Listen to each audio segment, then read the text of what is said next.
Mira.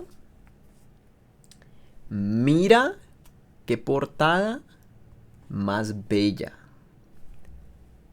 Hola amigos de YouTube, ¿qué tal? ¿Cómo están? Bienvenidos una vez más a una nueva lectura de Overlord. Hoy empezamos el volumen 12. El Paladín del Reino Sagrado, volumen 1. El volumen 12 y 13 son prácticamente un solo libro. Tanto el volumen 5 y el 6 como el volumen 12 y 13 se caracterizan porque en realidad eran un libro, ambos, que fueron divididos en dos, prácticamente. Es la manera de considerar estos volúmenes. Entonces, este libro, cuando empecemos el 13, por allá en un mes, por ahí, vamos a ver que no tiene capítulo 1. Si mal no recuerdo, sí, creo que sigue con capítulo 4. Otra cosa particular de este... Violencia, gracias por seguirme. De este volumen 12 es que no tiene prólogo, curioso. No tiene epílogo, obviamente porque cogieron el libro y lo partieron a la mitad, entonces no tiene epílogo, ya que la historia no se cierra en este volumen. Y bueno, en pantalla ya están viendo la hermosísima portada del volumen 12. Y como es costumbre cuando iniciamos un volumen, les voy a mostrar las imágenes completas que tenemos, como las imágenes de póster. Pero también se las voy a enseñar acá. Así que, por ejemplo, está esta imagen. Vamos a subirla. Mírala. Qué linda imagen. Por ahí a la izquierda hay dos personajes. Dos personajes que no conocemos. Y mira el Ainz facherito. Mira ese Ainz fachero, papá. Con esas ropas blancas de gobernante. Y con el fucking... ¿cómo se llama? Bastón de gremio. O la copia, seguramente. Mira por acá. Por acá. ¿Quiénes son estos personajes? Ay, quién sabe. Lo descubriremos. Y por otro lado también tenemos... Esperen, yo también la coloco de manera digital para que ustedes también la vean. Acá. La otra imagen de póster. Que me hago un lío. Mira, el Ainz. ¿Qué tiene en la mano? ¿Un hacha? Un hacha y está todo re épico aquí, todo sangriento. ¿Y qué es ese ser que está atrás de Ainz? ¿Qué es esto? ¿Qué es eso? ¿Qué es ese ser? ¿Qué es ese ser? Extraño, ¿por qué tiene cuernos? ¿Es un demonio? ¿Es una cabra? ¿Qué es? Lo descubriremos. Tranquilos. ¿Ustedes me ven a mí azarado? No, ¿verdad? Tranquilos. Entonces, gente, empezamos de manera oficial este hermoso volumen 12. Es un volumen que como que rompe un poco la línea. No sé, yo la primera vez que leí este volumen, la sensación era como que estamos empezando línea argumental totalmente nueva. Miren que esa sensación no la sentí tanto con el volumen 11. El volumen 11 me pareció un poco los quehaceres de Ainz como gobernador, lo que empezamos en el volumen 10. Pero el volumen 12 a mí sí me dio la sensación como que, wow, esto es una historia nueva. O digamos que obviamente sigue toda la línea argumental. Pero se siente como que es un nuevo arco, definitivamente se siente mucho más. Sobre todo porque hay un salto temporal, quiero que lo tengan en cuenta. Esto ya es, como decía Demiurge, estos eventos ocurren en el invierno. Es decir que esto es más o menos 5 meses después del volumen 11. Más o menos, 5 meses después. Así que, gente, vamos a empezar este capítulo 1. Capítulo 1. Yaldabaoth, el emperador del mal. En pantalla, ¿están viendo? la portada del capítulo 1. ¿Quién es esta señora? ¿Y quiénes son las dos chicas que están detrás de ella? ¿Quién es? ¿Quiénes son? Bueno, lo descubriremos, por supuesto. Quizás no aparecerán en esta parte 1, en la parte 2 tampoco, pero aparecerán. Así que vamos con el capítulo 1, Yaldabaoth, el emperador del mal, parte 1. No sin antes mencionar que hago directos acá en Twitch 4 o 5 veces a la semana. Si me desean apoyar pueden hacerlo con una suscripción acá en Twitch. Las suscripciones están baratísimas. También pueden apoyarme por medio de PayPal o por medio de Patreon. Por cualquiera de esos medios que ustedes me apoyen pueden acceder a mi Discord y ganar el rango de VIP.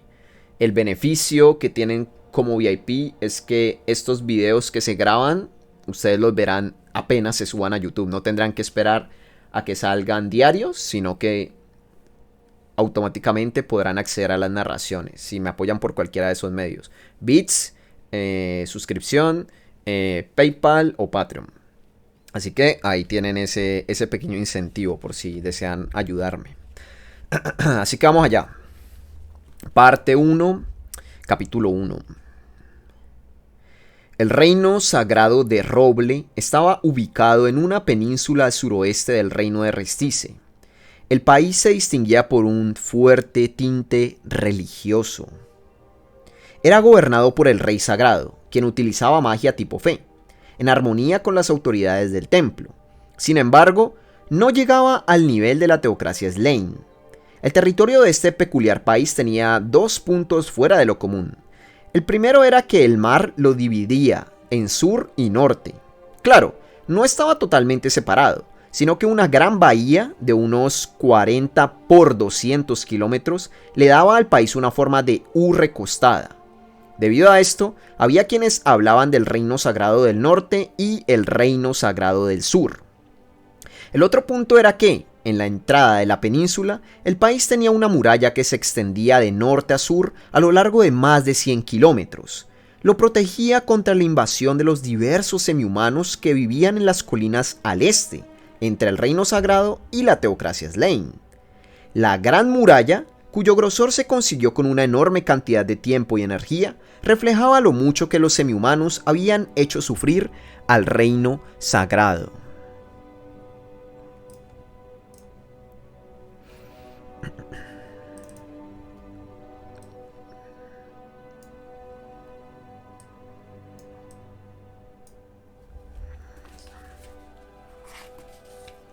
Existía una gran brecha entre las capacidades de un humano y las de un semihumano.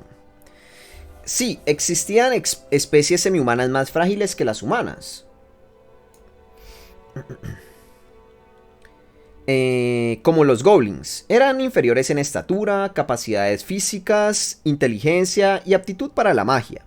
Sin embargo, hasta los goblins eran enemigos peligrosos. Podían ver en la oscuridad y aprovechar sus pequeños cuerpos para esconderse entre las sombras y lanzar ataques sorpresa a quienes fueran al bosque por la noche. Además, no eran pocas las especies semihumanas con cuerpos más resistentes que los humanos y poderes mágicos innatos. La cantidad de sangre que tendrían que derramar para repeler una invasión de semihumanos era aterradora. Por eso, el reino sagrado había dedicado muchos años para fortalecer sus defensas, para no permitir que los semihumanos pusieran un solo pie en su territorio, para dejarles claro que esa tierra no les pertenecía, para comunicarles que pelearían desesperadamente hasta la muerte si osaban invadirlos. Estos fueron los motivos detrás de la creación de la muralla, pero había un problema. Para vigilarla constantemente se necesitaba una cantidad enorme de soldados. Tiempo atrás, el gobierno del Reino Sagrado intentó calcular la cantidad de soldados requerida para derrotar una posible invasión semihumana. Y se llegó a la conclusión de que el país quedaría en quiebra antes de que empezara.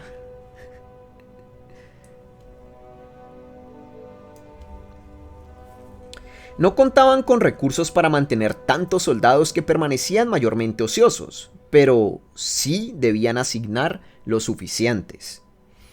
Después de todo, las mayores pérdidas en la historia del Reino Sagrado, después de la construcción de la muralla, ocurrieron en una invasión durante una larga temporada de lluvia.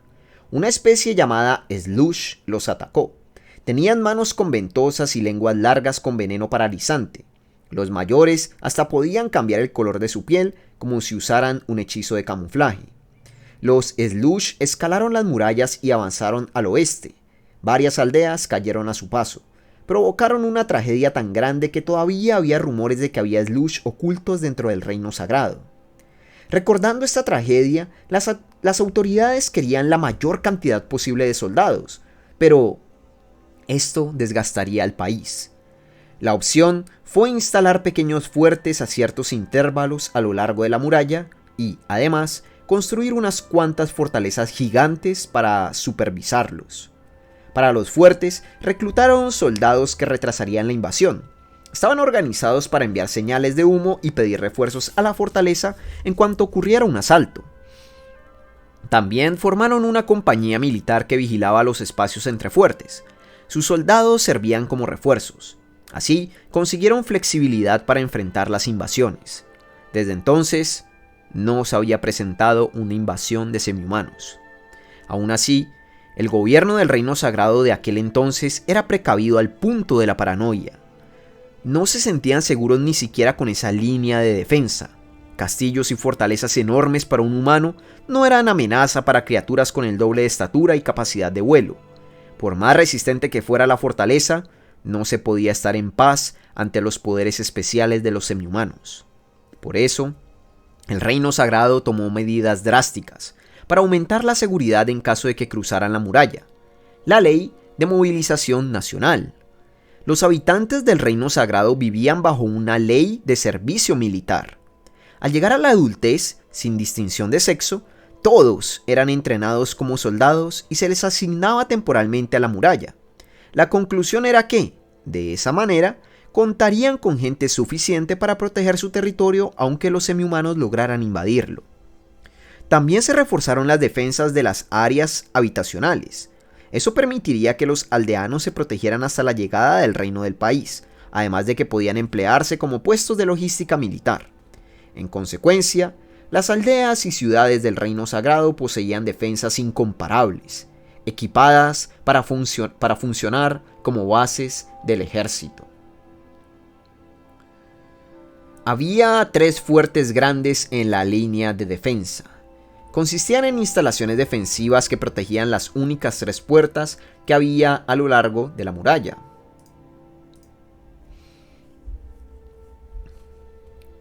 Y también servían para estacionar los refuerzos que se dirigían a los fuertes cercanos. En el caso de que hubiera una invasión y se ejerciera la Ley de Movilización Nacional, servirían como base para que las tropas reunidas rodearan al enemigo. Una de estas, la base central, empezaba a teñirse con el color del crepúsculo. El sol se hundía en el horizonte y la tierra se tornaba roja. Un hombre, sin dejar de observar las colinas rojizas al oeste, bajó el pie del parapeto almenado. Tenía una figura muscular, cuello grueso, un pecho cuya amplitud se notaba aunque trajera armadura y brazos fornidos que resaltaban de una camiseta remangada. Desde cualquier lado que se le viera, era voluminoso. Su cara parecía peñasco en tormenta, y gracias a sus gruesas cejas y barba mal cuidada, poseía un aire salvaje.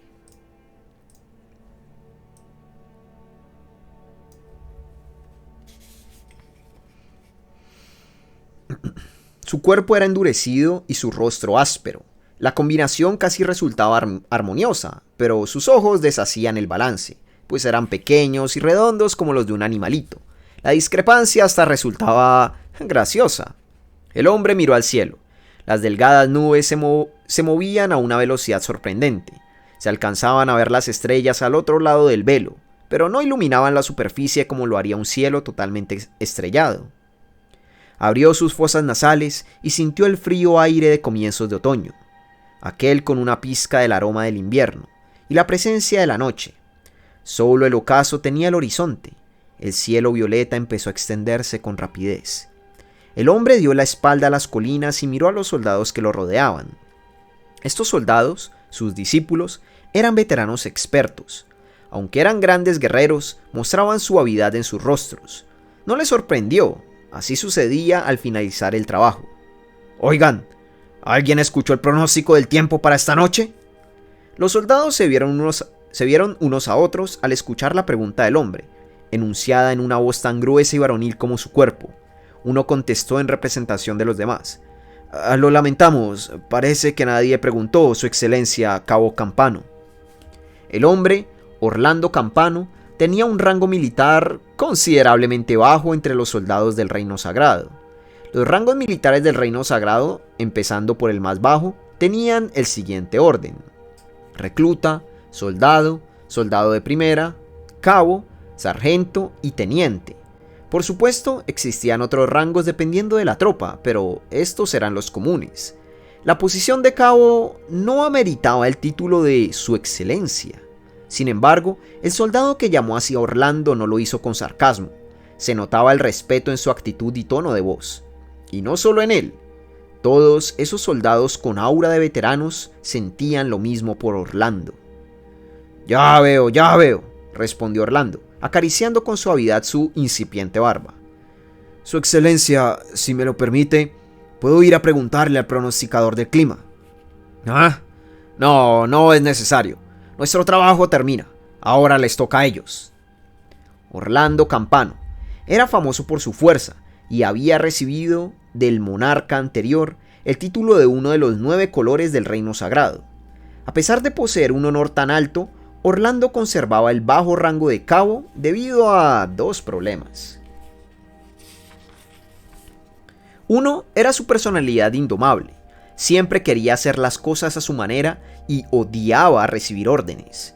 El otro era que valoraba la fuerza sobre todo. Al combinar ambas características, solía decir: si quieres darme órdenes, primero tendrás que pelear y estamparme la espalda contra el piso. Asimismo, cuando veía a alguien fuerte, lo primero que le decía era: te ves fuerte, prueba tu poder contra el mío, queriendo pelear hasta que uno de los dos quedara inconsciente. Gracias a esta peculiaridad suya, con frecuencia usaba la violencia contra nobles y oficiales de rango mayor. Ya lo habían degradado 10 veces debido a estos incidentes. En el ejército, aquellos que no seguían las órdenes eran innecesarios y repudiados. A alguien así se le enviaba a reformar, o incluso se le exiliaba. Sin embargo, eso no le sucedió por una simple razón: su fuerza. Su personalidad también atraía a los demás. Al parecer, a aquellas personas toscas que detestaban recibir órdenes de los nobles débiles, el estilo de vida de Orlando les parecía de lo más atractivo. Su grupo estaba formado por aquellos atraídos por la violencia. Era una banda de matones, o técnicamente hablando, un escuadrón de matones. Tenía muchos integrantes, aunque no podría llamársele pelotón, que también eran considerablemente fuertes, si bien no tanto como él. El grupo había ganado una especie de extraterritorialidad, pues a pesar de que a los superiores les parecía irritante, no podían tocarlo. Orlando desvió la mirada y, al identificar al hombre que se acercaba, lentamente esbozó una sonrisa como la de un depredador a punto de atacar. A diferencia del cuerpo grueso de Orlando, ese hombre era esbelto, aunque no tan delgado como las ramas de un árbol. Si uno pudiera fabricar a una persona especialmente para su función, forjándola hasta deshacerse de todo lo innecesario, obtendría precisamente a alguien como él.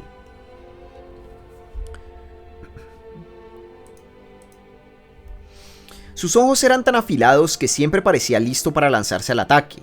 Gracias a sus pequeños ojos negros, no parecía tener una profesión honrada. Si se deseaba conservar cierto respeto, podría describírsele como un asesino a sueldo. Si no, la descripción correcta sería homicida salvaje. Hablando de... Así que ya llegó el señor guardia nocturno. Bienvenido sea usted. El hombre había aparecido sin hacer un solo ruido. Su atuendo era muy diferente al de Orlando. El equipo de Orlando y sus subordinados consistía en una pesada armadura de cuero, hecha con varias capas de piel de una bestia mágica llamada Bacalanca, un pequeño escudo circular y una espada de un solo filo. Era lo normal para las tropas fuertes del reino sagrado. Por cierto, Orlando cargaba con 8 espadas iguales que colgaban de sus caderas. En contraste, el recién llegado vestía una armadura ligera imbuida con magia. En el pectoral izquierdo tenía grabado el escudo del reino sagrado y en el derecho un búho. Orlando, no he recibido un reporte de tu escuadrón. Esa actitud no es la adecuada frente a tu superior. Tremenda falta de respeto. ¿Cuántas veces debo llamarte la atención? ¡Válgame! Disculpe, señor teniente. Orlando hizo un saludo mal hecho y sus subordinados lo imitaron. Los saludos de los subordinados fueron sinceros, algo que jamás mostraban ante los nobles o cualquier oficial superior. Se notaba un claro respeto.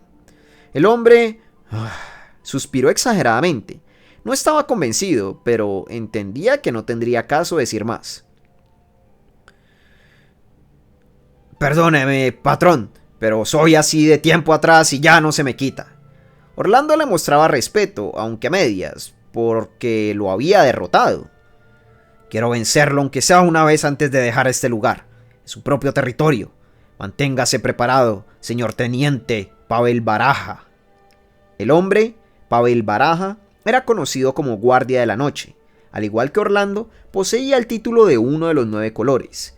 El arco que cargaba en la espalda tenía una construcción exquisita, y en él yacía una iluminación mágica, igual que en la aljaba que le colgaba de la cadera. Como estos objetos mostraban, era arquero y de gran renombre. Además, se decía que acertaba 100 tiros de 100.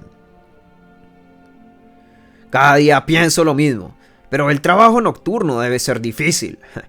La oscuridad no afecta a los semihumanos y más que pelear contra ellos, el simple hecho de encontrarlos debe resultar complicado. Por eso venimos, obtener ojos como los de los semihumanos. Excluyendo métodos mágicos o poderes especiales innatos, solamente es posible con entrenamiento, y nosotros lo hemos recibido. Sí. También lo recibió la hija de la que tanto presume, ¿verdad? Orlando se arrepintió de su comentario al ver el movimiento de las mejillas de Pavel. Las únicas veces en que ese hombre, tan rígido que no hacía gestos ni cuando se embriagaba, mostraba alguna expresión, era cuando se mencionaba a su hija o a su esposa. Y había un problema fatal. Así es. Mi hija es brillante. Ya empezó, ¡socorro! Ignorando el remordimiento de Orlando, Pavel continuó hablando. Dicho eso, no entiendo por qué quiere volverse paladín. Ay, es frágil, aún no comprende que la fuerza lo es. Siempre llora cuando ve orugas porque le da... Acabo de decir que la fuerza lo es todo, pero eso no incluye a mi esposa, aunque también ella tiene su lado que... Se parece a mí y es tan linda. No, que resulta una pena. Es una lástima que no tenga talento con la espada, pero lo tiene con el arco. Podría entrenar con eso, pero si quiere ser paladín... Orlando dejó que la larga plática le entrara por una oreja y le saliera por la otra, asintiendo de vez en cuando según conviniera, pero el otro lo notó. Oye, ¿estás escuchando? Preguntó, naturalmente. No estoy escuchando, al menos no desde la tercera ronda. Después de escuchar lo mismo 5 o 6 veces, Orlando usualmente respondería molesto, confesando que no prestaba atención.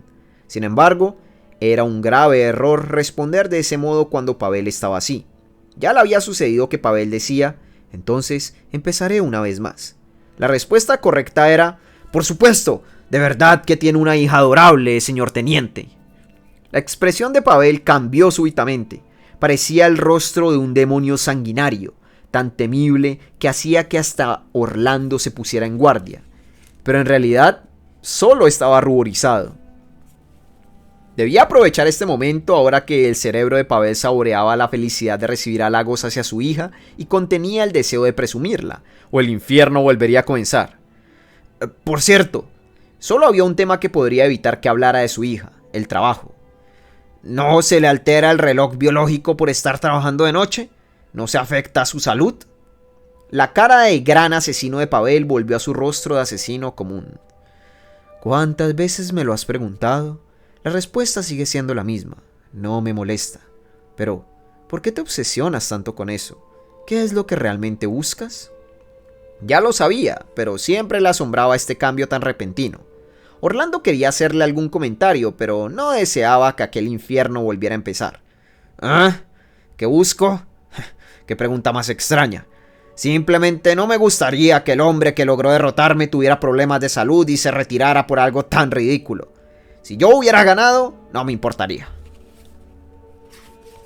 Cuando Orlando acababa de ser asignado a ese fuerte, su actitud era tan engreída que incluso a él le daba vergüenza recordarlo. Soldados hábiles comenzaron a admirarlo y a reunirse a su alrededor, y se volvió aún más arrogante. Entonces, por alguna razón, terminó peleando en un duelo de exhibición contra Pavel. Orlando era experto en la espada, combate cercano. En contraste, la especialidad de Pavel estaba en el arco, combate lejano. La cuestión era a qué distancia pelearían en el duelo. Pavel declaró que no le importaba hacerlo en combate cercano. Y Orlando perdió. Por eso, Orlando respetaba a Pavel, aunque deseaba volver a pelear y vencerlo. Quería darle distancia, suficiente para su forma de combate preferida, y aún así superarlo. Bien.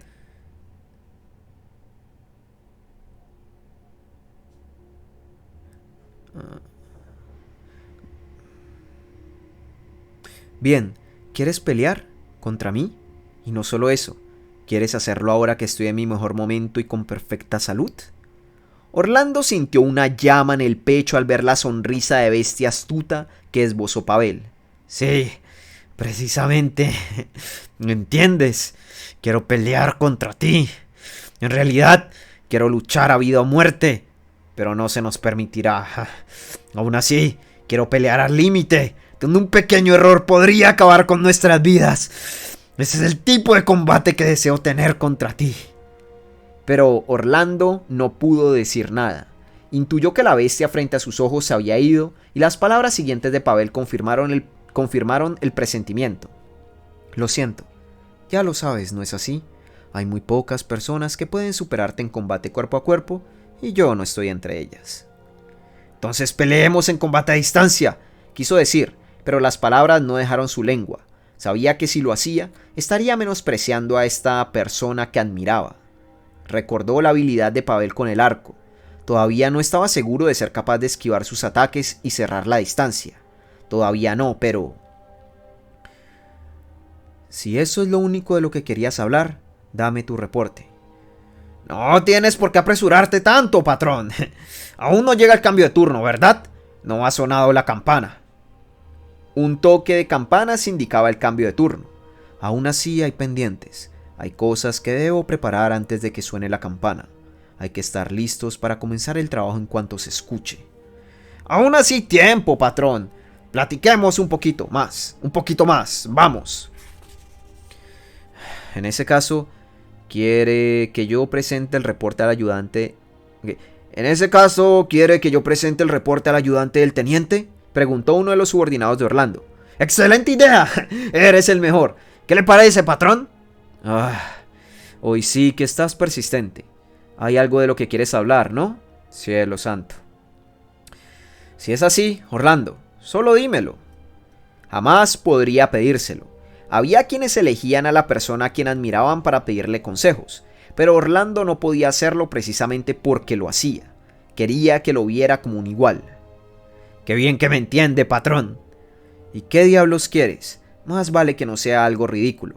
No, mire. Orlando se quitó el yelmo y se rascó la cabeza. Sentía el aire muy agradable en la acalorada piel. Pensaba en salir en un viaje de entrenamiento. ¿Cree que pueda irme? Se escuchó cómo perdían el aliento quienes lo rodeaban. El único cuya expresión no cambió en lo mínimo fue el hombre esbelto frente a sus ojos. ¿Por qué me lo preguntas? Usted es a quien más estimo en este país. Si no va a detenerme, puedo irme sin vacilar. Tú no eres militar, ¿o sí? No puedo detenerte si ya terminó tu periodo como recluta. El reino sagrado tenía un sistema de reclutamiento. Por eso, para diferenciar a los soldados reclutados de aquellos que se unían al ejército como profesionales, a veces usaba la palabra militar para estos últimos. Pavel y todos sus subordinados eran militares, mientras que entre los subalternos de Orlando había tanto militares como reclutas. Entonces, ¿puedo renunciar? Al escuchar la pregunta, la expresión de Pavel cambió por primera vez en reacción a un tema diferente a su hija y esposa. El cambio fue tan pequeño que Orlando apenas pudo notarlo gracias a su perspicacia como guerrero de excelencia. Seguramente los demás no se dieron cuenta. El hombre de acero, a quien Orlando admiraba, era afectado emocionalmente por su decisión de irse o quedarse. Júbilo y pesar giraron como un remolino dentro de su pecho. La ley te da el derecho a hacerlo. No puedo detenerte. Sin embargo, dejar ir a alguien tan fuerte como tú dejará un gran vacío. Pudiste haber ido a entrenar antes, porque ahora es porque ya no hay ataques de semihumanos. Desde hacía unos 6 meses, la fortaleza no había sido atacada. Antes de eso, decenas de semihumanos los agredían 1 o 2 veces por mes. Aunque solo fueran unas cuantas decenas, los invasores tenían capacidades físicas superiores a los humanos. También había muchos con poderes especiales. Incluso en pocos números, bastaban para arrasar con todos los soldados de un fuerte. Era común que, al suceder algo así, enviaran refuerzos poderosos con Orlando o Pavel. Oiga, no es porque me guste matar semihumanos. Solo me gusta pelear contra gente poderosa para fortalecerme. ¿Y qué hay del Rey Excelso? Ah, ese... No solo él. Garra demoníaca, el Emperador Bestia, el Rey de las Cenizas, Relámpago de llamas gélidas y Lanza Espiral. Uno tras otro, Pavel mencionó los apodos de semihumanos famosos, pero ninguno movió el corazón de Orlando tanto como el primero. El Rey Excelso Bucer. Era el rey de cierta especie de semihumanos y también se le conocía como el Rey de la Destrucción. Su apodo se debía a su método principal de combate, un arte marcial especializado en la destrucción de armas. Este era el enemigo jurado del Reino Sagrado, pues había derrotado a muchos de sus guerreros famosos. Orlando también se había enfrentado a él. Este destruyó su espada larga, su daga y su hacha de repuesto, incluso hasta un corquete que había llevado y que usaba para cortar madera. Después de reunir todas las armas de Orlando, el Rey Excelso se retiró al ver los refuerzos que venían de la fortaleza. La victoria fue para Orlando, en el sentido de que logró aguantar hasta que estos llegaran y muchos alabaron su labor. Pero desde su punto de vista, no fue un enemigo lo bastante fuerte para que el Rey Excelso considerara acabar con él. El hecho solo grabó un sentimiento de derrota en su corazón. Quisiera pelear una vez más contra él, pero todavía no creo ser capaz de vencerlo. Tendría que ser llamado héroe para poder derrotarlo. Por eso mismo... usted también escuchó, ¿verdad, patrón? Que el gran guerrero de Restice, Kasef Stronov, murió en batalla. Sí, estoy enterado.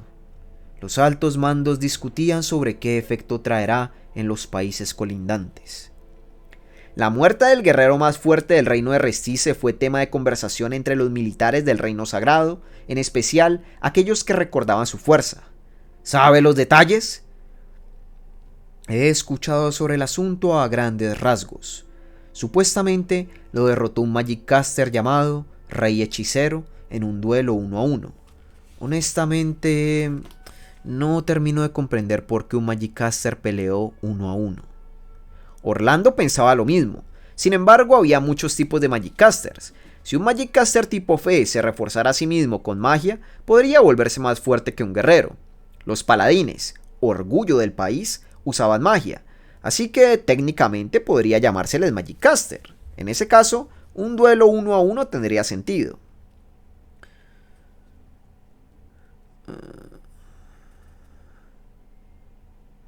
También dicen que el rey hechicero arrasó con un ejército y que creó cabras u ovejas gigantes. Eso no lo había escuchado antes. No. También dicen que el rey hechicero arrasó con un ejército y que creó cabras u ovejas gigantes. Eso no lo había escuchado. ¿Cabras gigantes? ¡Qué Magic Caster tan raro! Al escuchar la palabra cabras, Orlando recordó su derrota. Dudaba que fueran cabras normales. Bueno, está eso del Magic Caster raro, pero pues... precisamente por eso. ¿Por eso qué? No entiendo lo que dices. Me ocurrió lo mismo... joder. Bueno, está eso del Magic Caster raro, pero pues precisamente por eso. ¿Por eso qué? No entiendo lo que dices. Me ocurrió lo mismo cuando peleé contra usted. No tenía en la cabeza nada de proyectiles o magia. Solo pensaba que con la espada podría superar lo que fuera. Pero si el señor capitán guerrero del reino perdió y era mucho más fuerte que yo, creo que he estado subestimando el poder de esas cosas. O sea que planeaba rehacer mi entrenamiento. No me dirás que quieres desafiar a aquellos a quienes no puedes vencer, ¿verdad? Para nada. Orlando no había podido derrotar a unos cuantos de los otros 9 colores. El azul, sargento segundo de la marina, Enrique Belsué. El blanco, capitana de los paladines, Remedios Custodio. El negro, Pavel Baraja. De los tritones del mar, el verde, Ranzú Anrin. También, aunque no estaba dentro de los 9 colores, la alta sacerdotisa, Keralt Custodio. Es decir, había muchos de altísimo rango en el país, pero se armaría un gran escándalo si desafiara a cualquiera de ellos. Quizá podría organizar un duelo de exhibición contra otro de los 9 colores, pero jamás le permitirían usar espadas reales. Así no podía aceptarlo. Una pelea con espadas reales era muy diferente a una con espadas de entrenamiento, al grado que a veces eso podría decidir el resultado de la batalla. Había muchas personas que mostraban fuerzas distintas en una prueba y en un combate real. Los verdaderamente fuertes eran aquellos que sobresalían en el segundo.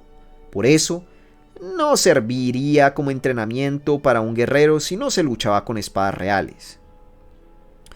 Si tú lo dices, ¿a dónde piensas viajar para tu entrenamiento? Estoy pensando en ir a ese reino hechicero del que estábamos hablando. Seguramente ahí habrá no muertos bastante fuertes. El reino hechicero de Ainz Gaunt. Uno se preguntaba qué tan necesitado de atención estaría para ponerle su nombre completo al país. Pero tampoco estaba mal. Después de todo, demostraba que tenía suficiente fuerza para hacerlo. Lo he escuchado de comerciantes del reino sagrado que pasan por Restice. Las enseñanzas del templo estaban profundamente integradas al reino sagrado, por lo que el país odiaba y repudiaba a los no muertos. Pavel no era la excepción, o más bien, pensaba Orlando, Pavel los odiaba no porque fueran rivales del reino sagrado, sino porque eran enemigos de su esposa. Pero no sacó el tema. No se perdía tanto como cuando se trataba de su hija, pero aún así hablaba demasiado del asunto.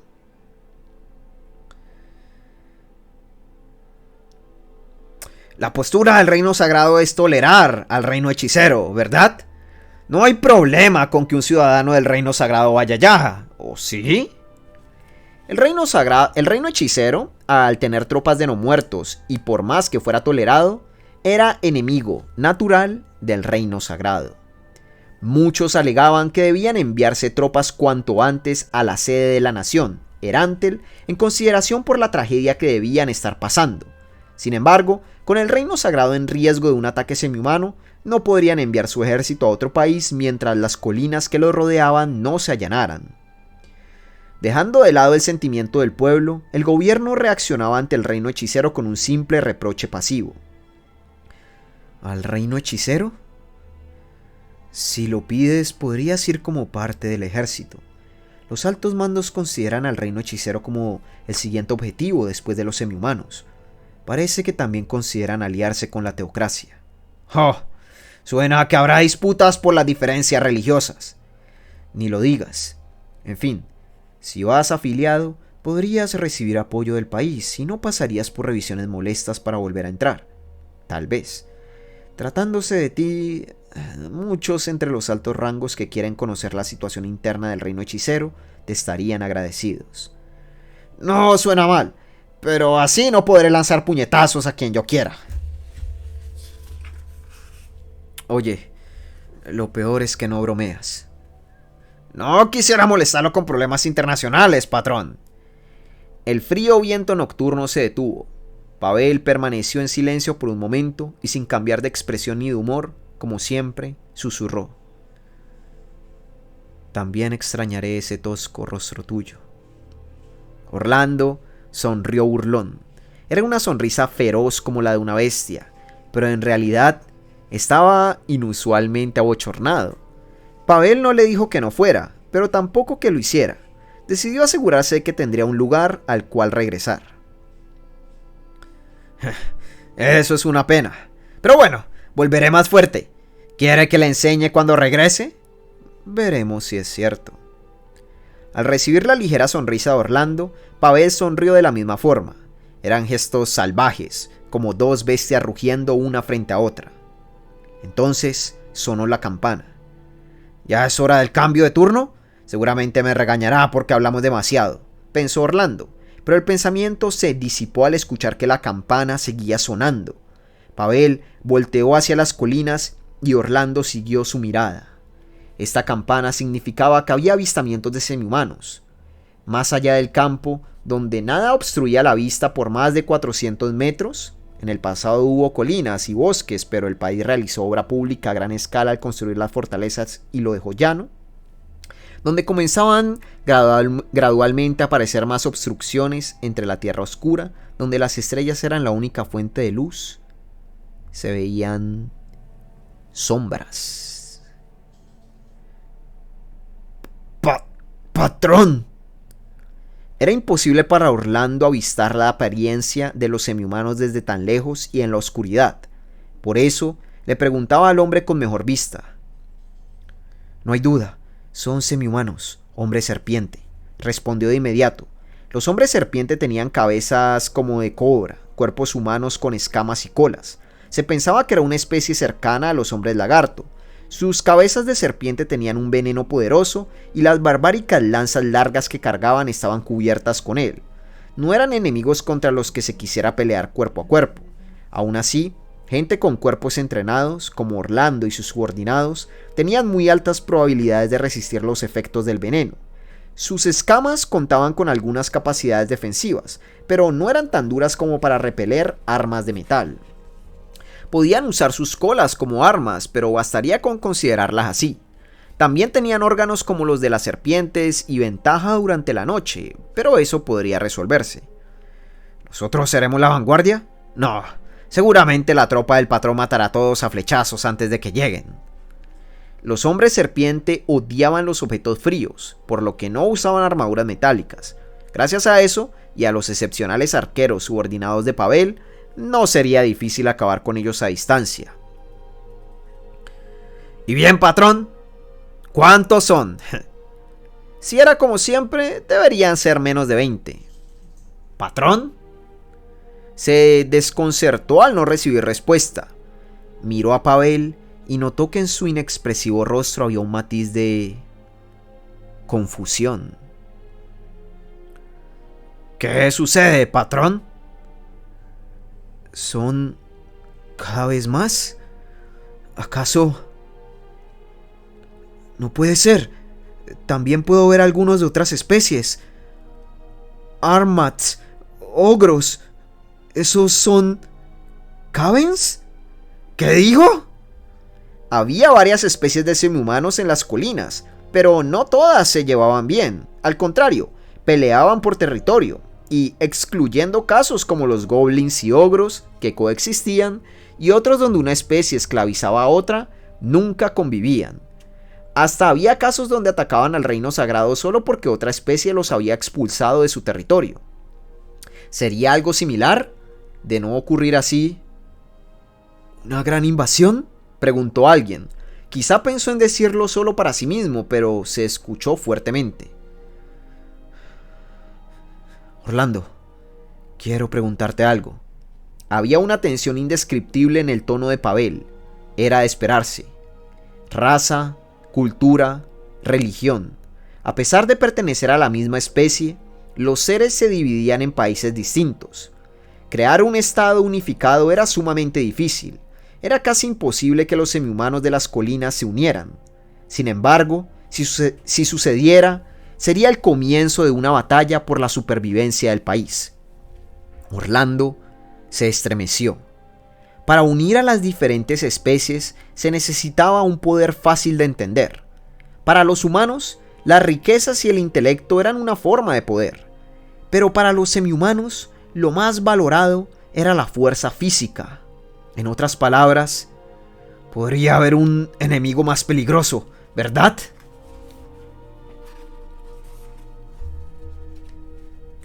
Contéstame con tu intuición de guerrero. ¿Cuál crees que sea la razón por la que se aparecieron frente a esta fortaleza el lugar con las defensas más fuertes? 1.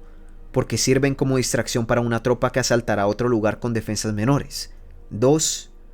Porque creen capaces de atravesarnos desde el frente. Quieren arrasar con la quinta parte del ejército del reino sagrado que se encuentra aquí. Orlando siguió hablando mientras sentía la mirada afilada de Pavel. También quieren convertir esta fortaleza en su base, pues podrían bajar la moral del reino sagrado mientras suben la propia. ¿No cree? Es posible que se aplique la ley de movilización nacional.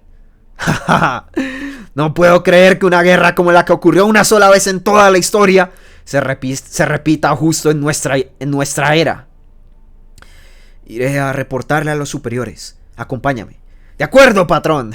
Ustedes, la fiesta está a punto de comenzar.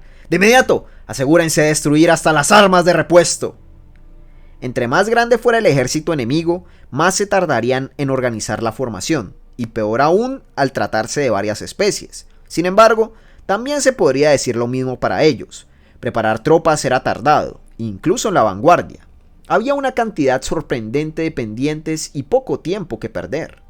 Orlando corrió, siguiendo a Pavel. Fin de la primera parte.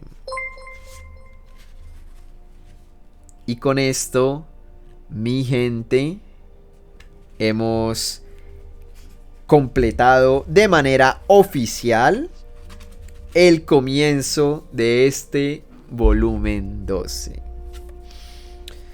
Un comienzo que nos da mucho contexto sobre el reino sagrado, sobre un poco su gente fuerte, sobre un poco cómo está distribuido el país, sobre por qué tienen la gran muralla. Si ustedes ven que hay una en el mapa que estuvo todo el rato en la pantalla, en donde está el reino sagrado de Roble, hay una muralla, es la que se refieren. Tengan en cuenta que el mapa es una escala pequeña, pero esa prácticamente es como la gran muralla de este universo, del universo horror, una muralla grandísima. Y los semihumanos que se menciona durante todo este rato, todo el contexto que nos dieron, son las colinas Abelion, que no sé si dieron el nombre en esa parte, es irrelevante que se los diga ahora, no importa.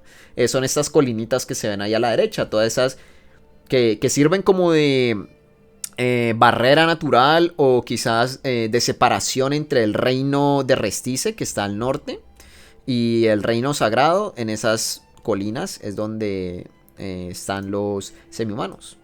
Aquí lo coloco un poco más grande. Mira, las colinas de el reino de Restice está al norte, y son por alrededor de todas estas colinas que, bueno, están los semihumanos. Entonces, gente, hemos comenzado este nuevo arco, hemos comenzado el volumen 12. Es un inicio muy interesante, mucho contexto, dos personajes interesantes, y ya veremos qué ocurre en la siguiente parte con ellos. Quédense un poco también con el nombre, con el apellido sobre todo de Baraja, ese apellido Baraja, recuérdenlo.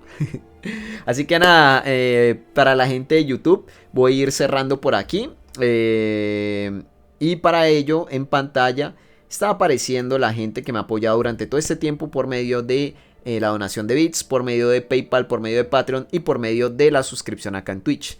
Especial gracias a Neko Amigo con su top donación de $50. Gracias a todos los que me han donado también: Cristian Valderas, Bel River, Rey G, Lara Lalax y Marchena. Muchas gracias por sus donaciones. Gracias obviamente también a los que me están apoyando en estos momentos en Patreon: Christopher Aguilera y No Miren One Shot. Gracias a Hayako, a Magdera, a Novatillo, a Steve, a Abramador, a Cristian, a Mictlan, a Eduardo Oligar, a Hatizanina, a Dampove, a Zampa Trampa, a Efra Rico, a Juancho Rosas, a Aliux, a Jack, a Lara Lalax, a Jeus, a Nadecero, a Otocri, a Balcondi y a Manuel por apoyarme con su suscripción al menos durante 2 meses o más.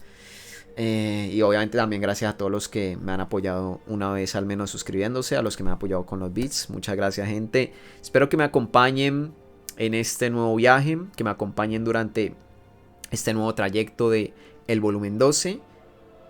Va a ser un viaje muy interesante durante todo este arco y nos veremos en la próxima con más. Adiósito.